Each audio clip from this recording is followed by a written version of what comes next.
All right, welcome to podcast on some day that it's just John and Jeremy just starting until some others may join us. That's right. We're an hour into random conversation. And we're missing out on some great things that we should be recording. So, we were just talking about actually like introversion, extraversion, and grocery store conversations. So, actually, John, if you don't mind reiterating the start of that. So we were at Wegmans this morning getting groceries. Go through, get my stuff. We go to the line, and this kid's asking us these weird questions. Like, he starts off with the normal questions. So I expect when we get there, the question of, how are you doing today? I'm prepared for that one. And I'm also prepared for the question of, did you find everything all right? So how are you doing today? Good or not bad? Did you find everything? The answer is always yes. Because I'm afraid Wegmans is pretty customer service oriented, and if you said no, I'm really afraid they'd be like, oh, well, we'll send so-and-so back. We'll find that for you. No, done with that. So we get up to the line, and this kid starts asking, like, random other questions, like, oh, how's your summer going? And have you done anything exciting? You have any big plans? You got any stuff going on?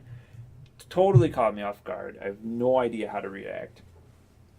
Yeah, and we were just discussing this, so just kind of a rehash, unfortunately, what we were already discussing is they're probably telling them to do these things to be more personable, to give people that experience that, you know, they're welcome here as part of the Danny Wegmans family or something like that. They want you to feel. But it kind of is like the social mores thing, though, too. It's like, you know, you walk by somebody, see somebody, oh, hi, how you doing? Oh, I'm doing well. Well, have a good day. You too. Right. And you don't even slow down. You just keep walking. So what happens then when somebody throws you a curveball? Like, oh, how's your day going? Like, it's really terrible. Oh, my God, it's just been horrendous. And you're like, argh. Yeah. Like, oh, what do? I don't know what to say. That's exactly the situation I was in with this guy. Because I was not ready for like, oh, do you have any plans this summer? Are you doing anything exciting?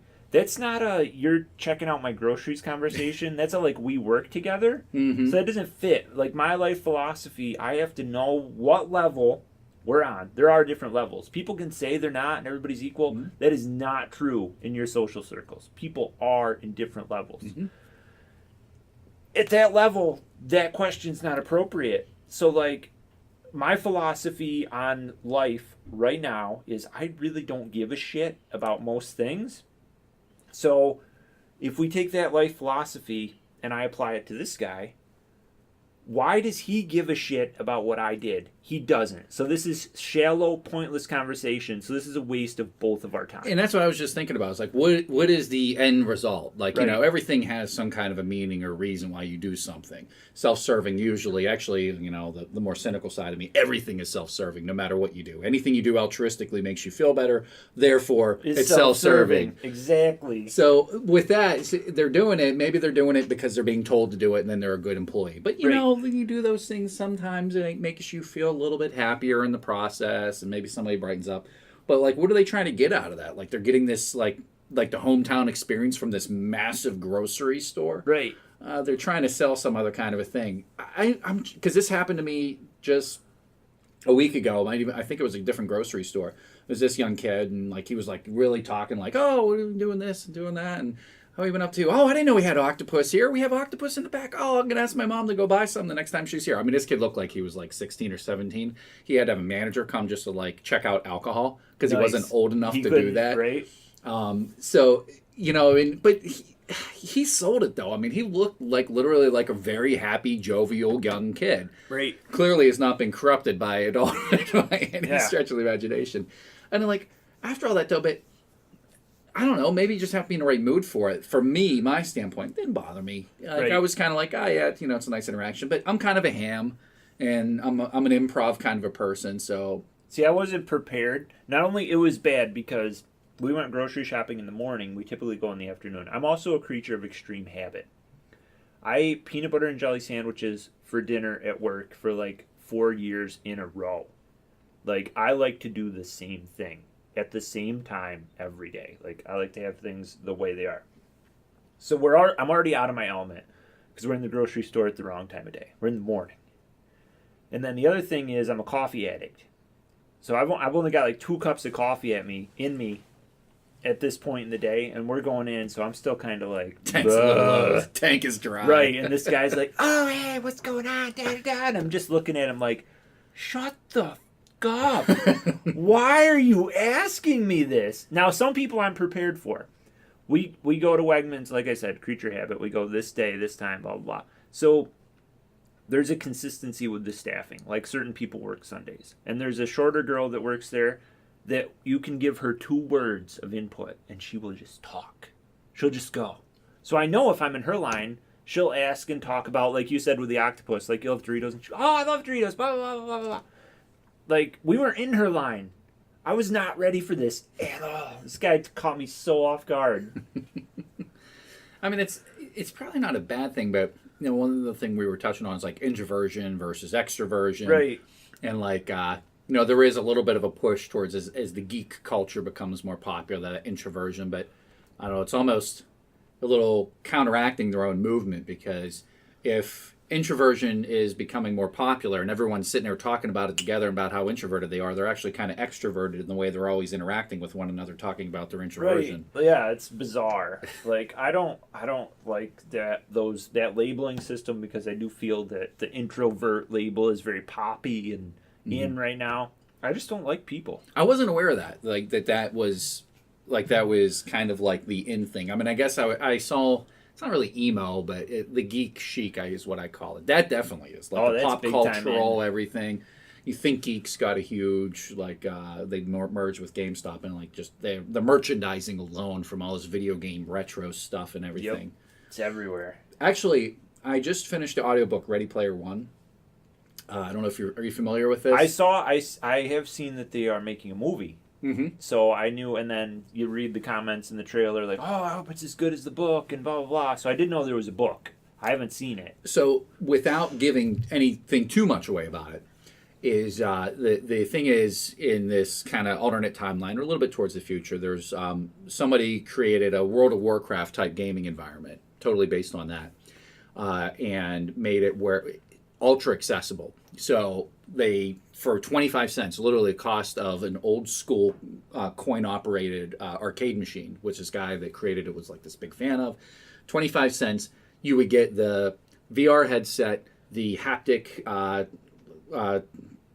tactile interaction gloves or whatever it is, in order to interact with the environment and go into this VR world, which is like this, like gradually over the years they kept upgrading it, kind of like World of Warcraft. And making it better and better, but it spanned off from just being that as far as video game to educational to pretty much everybody's lives. And then meanwhile, the world has just gone to crap. Because nobody gives a shit. And also just because poverty, famine, overpopulation, all the things we're headed for. Global warming, environmental disaster, wars, battles, everything like that. And so people need their escape. And so even more, they started leaning more towards this virtual environment. Paradise. But it became, everything is so connected to it. So the very beginning, it's told as a narrative from the perspective, and this isn't giving away anything, but he's talking about how he essentially took over the whole thing through a contest. So the guy dies, and he makes this challenge where you have to go through this series of quests and challenges in order to win.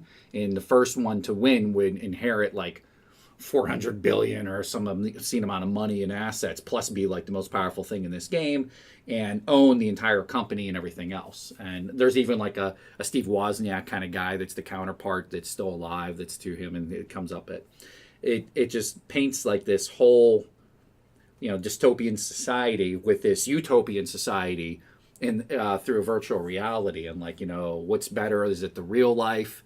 Are you really introverted because like they have these huge online social things, but in the real world they're like in a shell, don't talk and stuff to each like other, that. right? Yeah, and it's like, well, with our online environments continuing to go that way, I mean, that is kind of one thing where we're headed. Oh, it was so much like, I was thinking about the food thing. Like he ordered pizza from like an online place by going into a pizza shop somewhere and ordering it, and it's linked to his favorite pizza place in the real world, and it automatically orders it and delivers. Nice. And they can kind of like just slide it in the door. Don't even talk to anybody. That. Yeah, but he talked to him in virtual, and it's like he had to like fly to that planet that had like this pizza shop and stuff like that.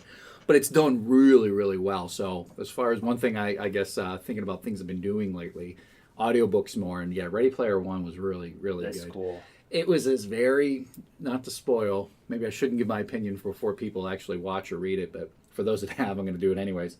It was a very convenient ending, but happy. Right. But it was still, and you kind of knew somewhat the ending already because the way the narrative starts Little with he's predictable, telling, I'm right. telling you, this is how it really went down, so you already knew. But yeah, it was very imaginative. Oh, and what I was thinking about the retro stuff. So the guy that created the contest was extremely, he like, grew up in the late 70s, early 80s, so there's all this amazing pop cultural reference like Centipede and Pac-Man and movies and like war games with Matthew Broderick from the early 80s, like all these like major like the Brat Pack movies like 16 Candles and stuff. There's all these references to that he incorporated in challenges and in these like universe and stuff like that. So they really ran with how popular the retro stuff is now and created like this whole world around that as well.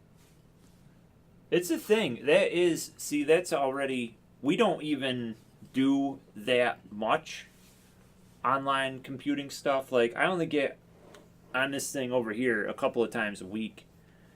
And we get so much socialization with the limited technology we have today of just voice communication. Like, we don't even usually use video.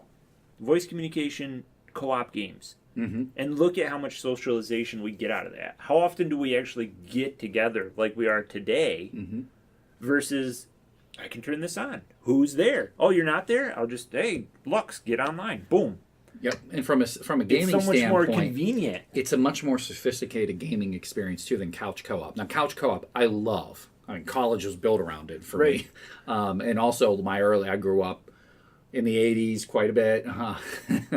Yeah, I was only 2 years shy of being born in the '80s, but I was shy of it. So the original Nintendo, even the original Atari, and comparing things, you couldn't go online to talk about the games.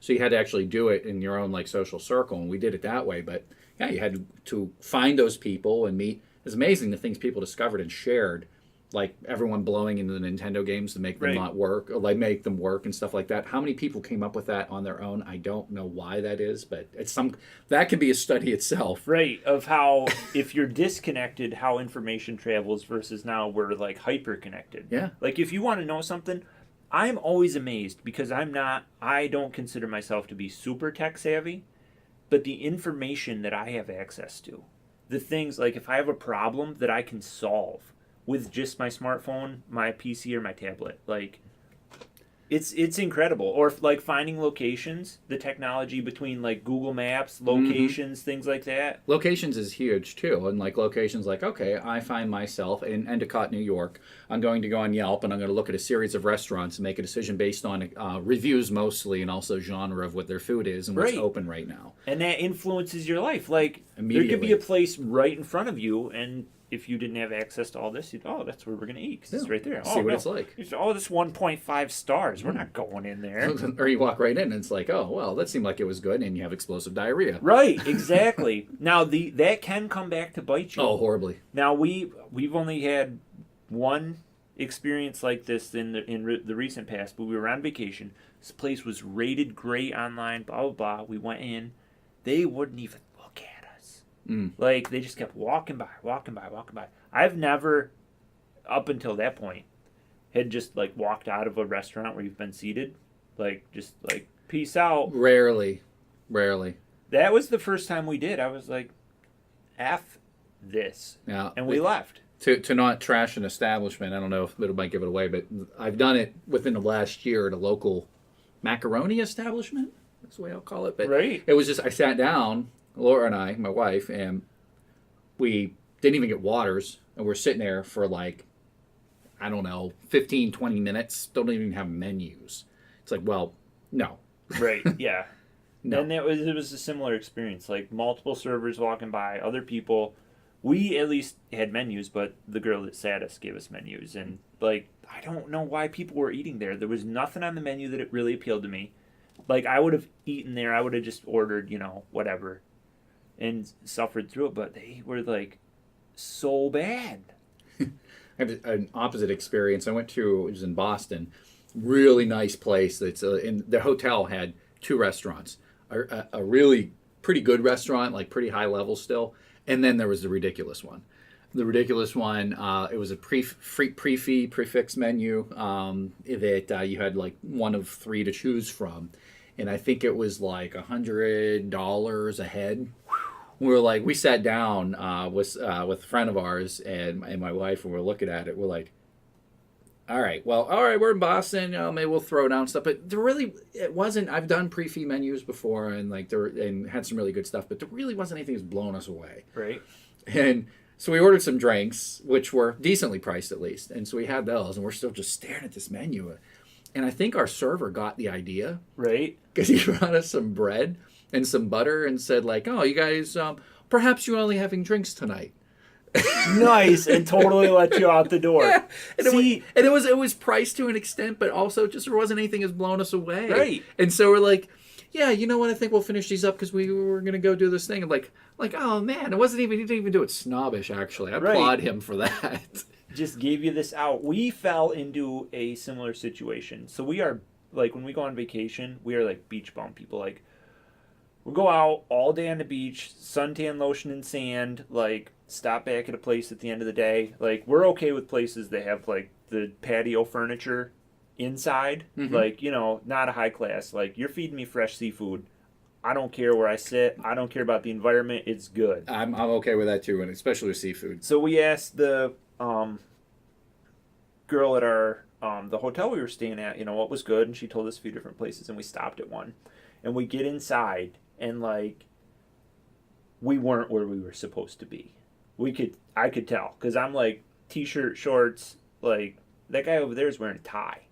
That guy over there's got like a suit jacket on, like, okay. And it was a similar, like, they had an out. Like, we sat down, the special. Like, everything, like, I was looking at the prices, like, OMG.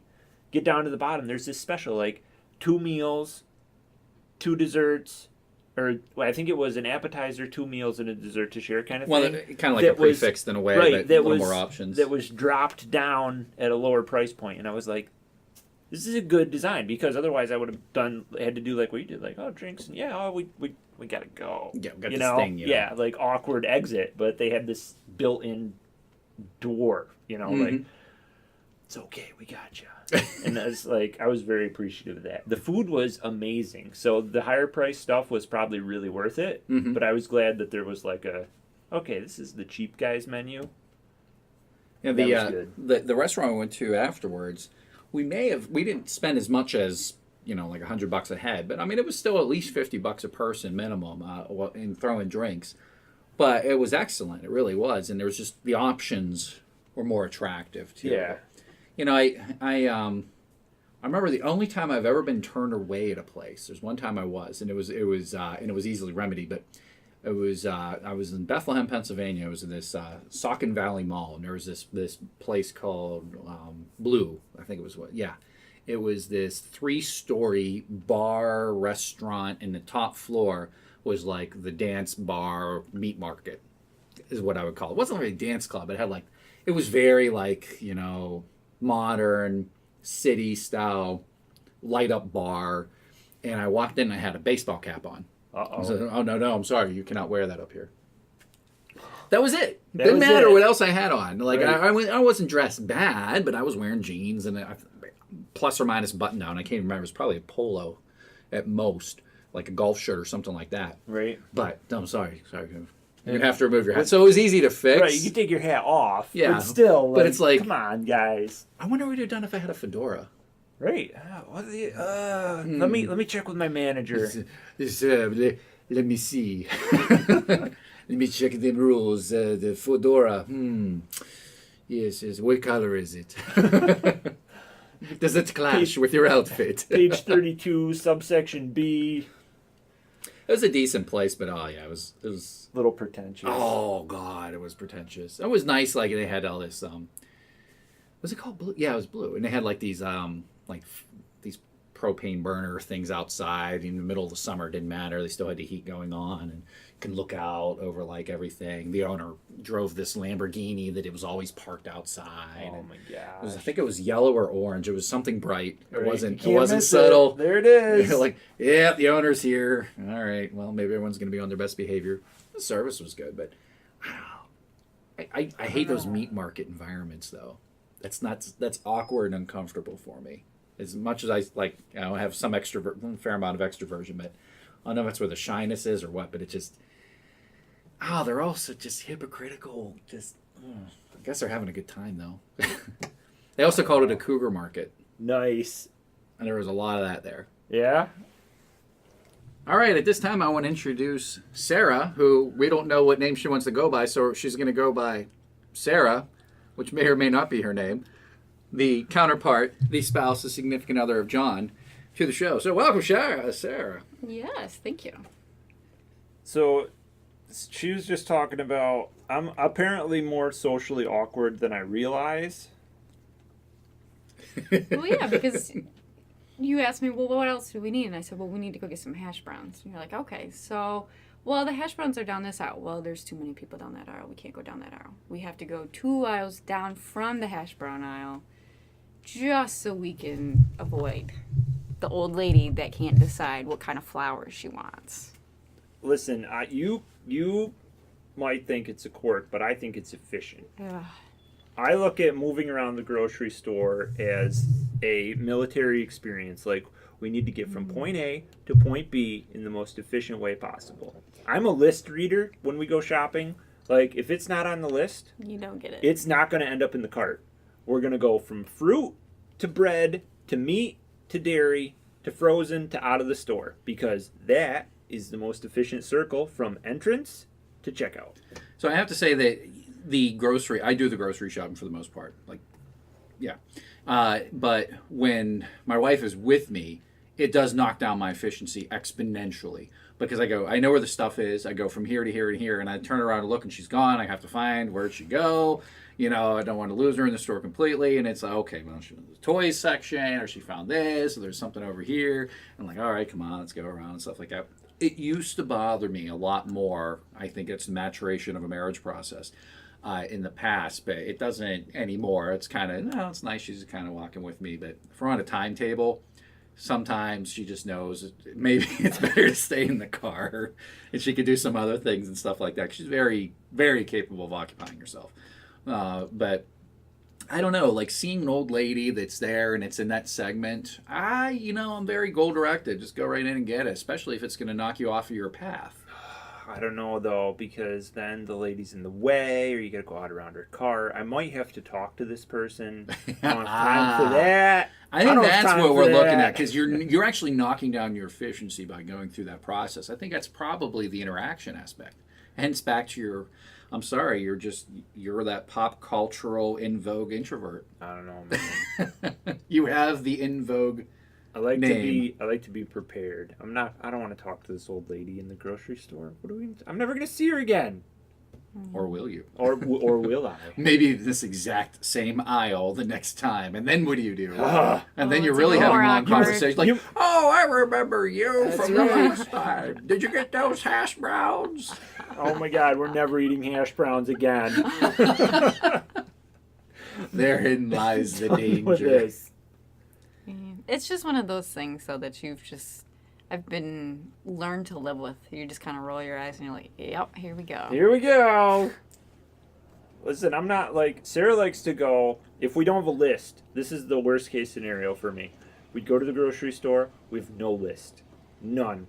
Because then we have to go down like every You gotta go aisle by aisle. You gotta make sure you don't forget anything. Right, you have to see, like, do we need this? Do we need that? Do we need this? Do we need that? I, myself, though, I feel very honored because I have run into you guys at Wegmans with my wife, and you guys came to us. We did. You did not avoid that aisle at all. You see, that's a big thing. And there wasn't anything prepared, but Right. it's easy. It's like, oh, there, I know that guy. Let's go talk to him. I have done the opposite, too. There's so-and-so. We have to go this way. Are you kidding Yeah. me? Especially at Wegmans. Right? Oh, my God. It's like, Everybody goes there. Oh, and if my wife's with me, too, it's like the same thing. It's like, brakes, turn, You gotta Right? go the other way. Don't. avoid. Or it's you. Turn your head. Don't look over there. Yep. Don't make eye contact. Oh. They don't know you're here. So, like, a week ago, we were at the grocery store. We were, like, going through. I said, Wegmans, man, there's so many stories at Wegmans. And there's this guy that I know has hit on my wife in the past and stuff like that. And he went past us, And I don't know if he recognized it or not, but he stopped with his like girlfriend or wife and did like a 360-degree turn. I stared at him in the eyes, and he just kept turning and then started walking forward again. We It's can't be like, seen. like, oh my God. Yeah, you know what? No, John's right. These grocery store interactions You are see crap. everybody though. I saw Dr. Dugan there today. Yep, everybody eats. That's the thing. Everybody eats, and Wegmans is the good store in our area. We catch So Ron Savelli there quite a bit. we just run into people. Yeah, it's one of those inevitable interactions until Amazon goes fully online with the grocery Right, ordering just and delivery Yeah. Bring my service. food to my home. I'm just the recluse spider that doesn't leave. So speaking of that, that's another thing that they did in Ready Player One. That's one of the things that they discussed actually was the grocery store delivery and things like that. That's where we're headed. And nobody leaves. You only talk to the people you know. How do you meet new people? Well, how's it go through the brick and mortar stores then? What? Like what happens to them? I don't know. That'll be an interesting transition to see actually, because it's happening in different industries. I feel already. Like, I know that I've seen things where they say like Best Buy is struggling because it's like a Play Store. You go in, you play with what you want. All this is the features I want. You don't buy You it. buy it on Amazon. You leave, right? You go home and you order it online. Yeah, or eBay or something like that. Well, at least they do the price matching with Amazon. They do though. They do. Yes, they have done that for us. And I'll before. do that too, because you still get to hit with the same taxes unless you get it through a third party on Amazon. Yeah. But when they first started doing that, it drove me crazy because I would go in and the people had no idea what Amazon Prime was. They thought it was like you got a discount on stuff when it was just shipping. Right. And so I would go in and be like, oh, okay, yeah, I want to get this cute price matcher with Amazon. They're like, oh, well, we can't price match it with Amazon Prime, though, because you're getting it cheaper. I'm like, no, you not. idiots. You No. still gotta pay for shipping. Go check that memo. Did you get a memo? Actually, I'm paying more on Prime because technically speaking, Right. I'm paying There for should be a Prime. monthly Yeah. fee. Yeah, it's and though for $100 a year, totes worth it for how much we order. Totes on. worth the effort I mean, to if make. you order a Totes lot, worth it if you make a new email address and register a new account to a name that is similar to yours. Totes worth it. Yeah, the subscribe and save and stuff like that too for like your Amazon pantry. Right. Get 15% off your entire order if you have 5 or more items for on a restock where they'll deliver it every couple of months. Ooh. So get your TP, get your paper towels, whatever vitamins you get, See, get your you couple need- months supply. You need to slow your roll over there, mister, because I have like a coupon shop and shop. I can't say that. Shop and save. That was more difficult than it should have been. There's a grocery store where I grew up in southwestern PA called Shop and Save. Oh, It just rolls off my tongue. As a result. all the discounts, like that's the game that Sarah likes to play. Oh no, coupons! Dude, God, let so me much tell you, work. So once they much get with the once they get your coupons, hooks in you, Yeah. like digital coupons is where it's at. Yeah. You get an app on your like phone. Cartwheel.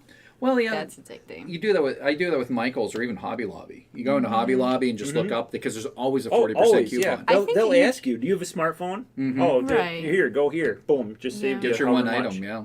Yeah, well, remember when I took that picture frame back that one time and I exchanged it for a different one? And she was like, oh, do you have a coupon because this is regular price? And I thought, I'm not paying regular price for this. You always get stuff for 40% off.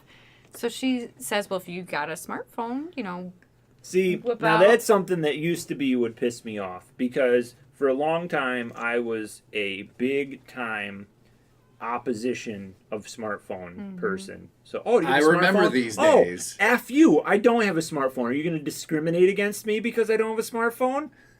I remember these days very well. And then I got a smartphone and now I'm one of you I phone zombies. I contest you are discriminating against yourself. That's all that you obtained by fighting that fight for so long. But my wife fought the unlimited data plan because she had an iPhone and she had the unlimited data. And she used like 0.1 gig per month maybe. But she has unlimited. It was unlimited. And so she would buy her phone outright so she Right. could keep her unlimited. Sarah's brother did the same But thing. then she couldn't even use it as a Wi-Fi hotspot. If we went on vacation somewhere, we would use mine because she would have to pay a fee to turn that on that would make it like if she had one of the other plans anyways.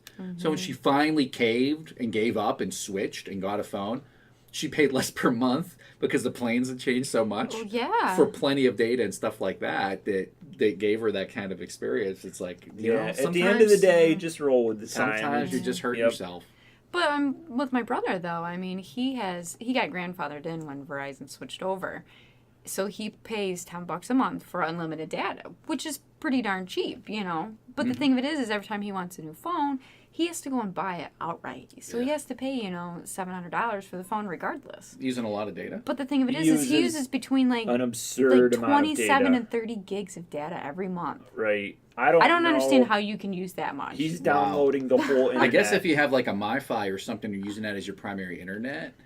That's the only way to be able to do that. But even that... Well, he says he streams music, but you know what, though? I stream music is audio. He's got to be streaming some video. Exactly. He's got to be streaming a lot of video. So, speaking of data, so Time Warner Cable, it's now Spectrum.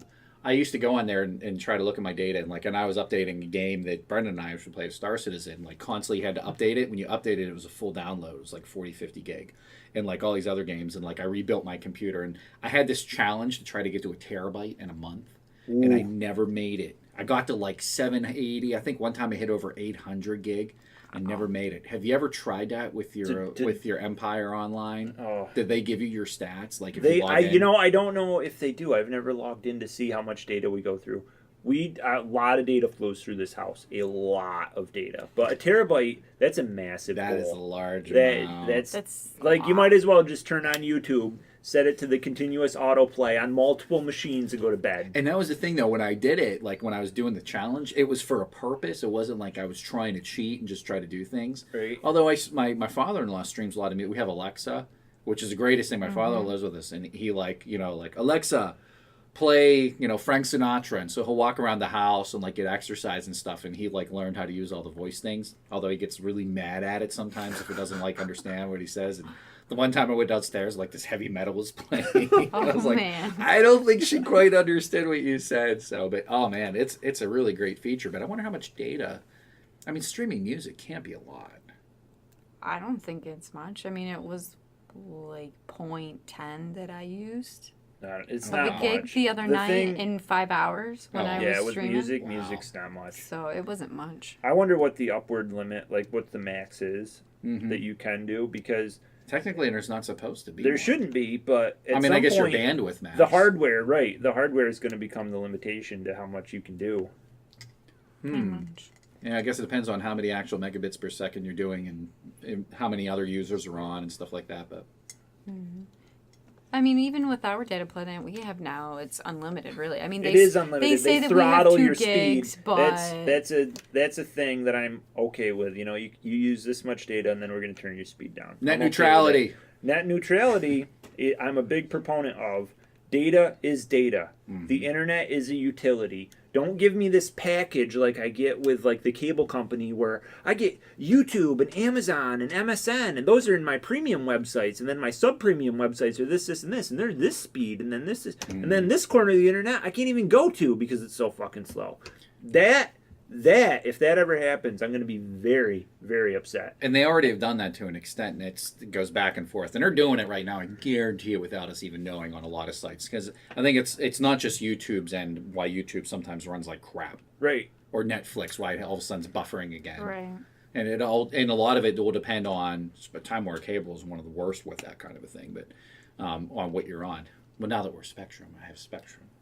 Maybe it won't be so bad. I think that's what happened after Comcast bought them. Yeah. It switched over. It's the same goons. Yeah.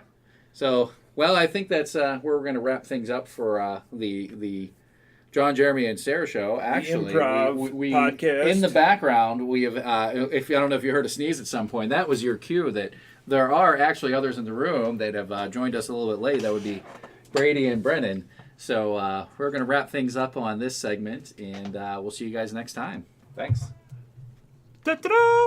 We just want to remind everyone to give us a shout out here, to like us on Facebook, follow us on YouTube, and follow us on Facebook as well, or you can subscribe and leave any kind of comments on our podcast below. Thank you. We appreciate troll comments. Let's go. I know you're out there. Oh, you don't want to go one-to-one with this troll. No, was that a challenge? That was probably a bad idea. Anyways, signing off, small but effective ideas.